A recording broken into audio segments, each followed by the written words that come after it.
తుఫాన్ ఎఫెక్ట్ మరో 24 గంటల పాటు ఉండే అవకాశం ఉంది అంటున్నారు నర్సాపురం ఆర్డీఓ దాసిరాజు. ఈదురుగాలులతో పాటు అతి భారీ వర్షాలు పడే అవకాశం ఉంది అంటున్నారు.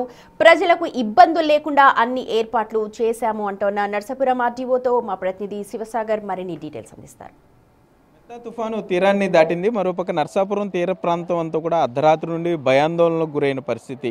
తుఫాను ప్రభావంతో ఎప్పుడు ఏం జరుగుతుందో అర్థం కాని పరిస్థితి. ఇప్పటికీ కొంత ఉపశమనం కలగడంతో తుఫాను కొంత బలహీనపడటంతో ఆ తీరాన్ని దాటిన తర్వాత ఓన్లీ ఈదురుగాలు మాత్రమే రావడంతో ప్రజలంతా కొంత ఉపశమనం పొందిన పరిస్థితి. అసలు నర్సాపురం సబ్ డివిజన్కి సంబంధించి ఏ విధంగా తుఫాను ప్రభావం ఉందా అనే దాని మీద మాట్లాడుకుని మనతో నర్సాపురం ఆర్డీఓ దాసిరాజు ఉన్నారు. సరే, ఏంటి తుఫాను ప్రభావం ఎంత మేర ఉంది, ఎంత మేర నష్టాన్ని కలిగించిందని భావిస్తున్నారు?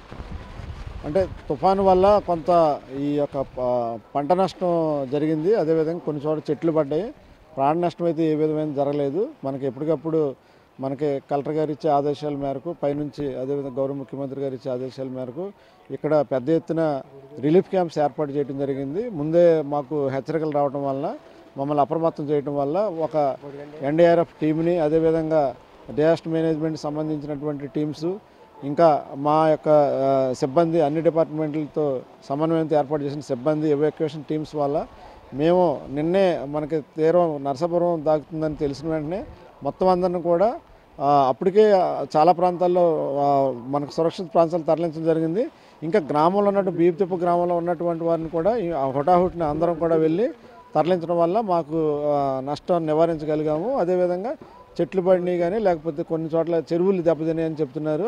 అవన్నీ కూడా ఇప్పుడు అంచనా వేయడం జరుగుతుంది. టీమ్స్ని పెట్టి ఇమీడియట్గా మేము అంచనా వేసి ఒక నివేదికని ప్రభుత్వానికి నివేదిస్తాము.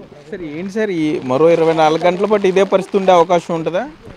అవును, మనకి ఈదురుగాలు వస్తాయని మనకి వాతావరణ శాఖ నుంచి మనకి ఈ యొక్క నివేదిక ఉంది. అదేవిధంగా వర్షం కూడా మనకి లైట్ హెవీ రెయిన్ ఉంటుందని చెప్పారు మనకి. ఆ ప్రొటెక్షన్ దాని ప్రకారం చర్యలు తీసుకుంటున్నాము. అయితే ప్రమాదం అయితే మనకి తప్పినట్టే. ఇటు వచ్చి వాతావరణంలో ఈ యొక్క ఫ్లక్చుయేషన్స్ ఉన్నాయి. ఫ్రీక్వెంట్గా రెయిన్ రావటం, మళ్ళీ ఆగటం, మళ్ళీ రెయిన్ రావటం జరుగుతుంది. ప్రజలు ఈ 2 రోజులు కూడా వేటకి వెళ్ళటం కానీ, సముద్రంలోకి వెళ్ళటం కానీ చేయకూడదు.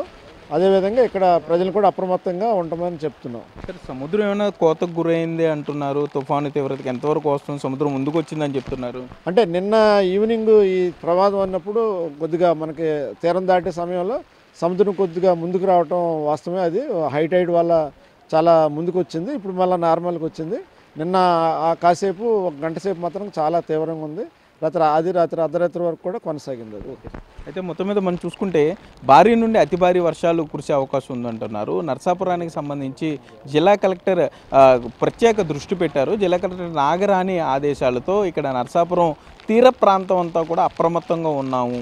తుఫానుకి సంబంధించి తుఫాను గండం తప్పినా కూడా అనంతరం వచ్చేటటువంటి ప్రభావాన్ని తట్టుకోవడానికి కూడా సిద్ధంగా ఉన్నామని చెప్పి ఇక్కడ ఆర్డీఓ దాసిరాజ్ చెప్పే పరిస్థితులు ఉన్నాయి. కెమెరామెన్ భాగీరథ్తో సాగర్, బిగ్ టీవీ, నర్సాపురం నుండి.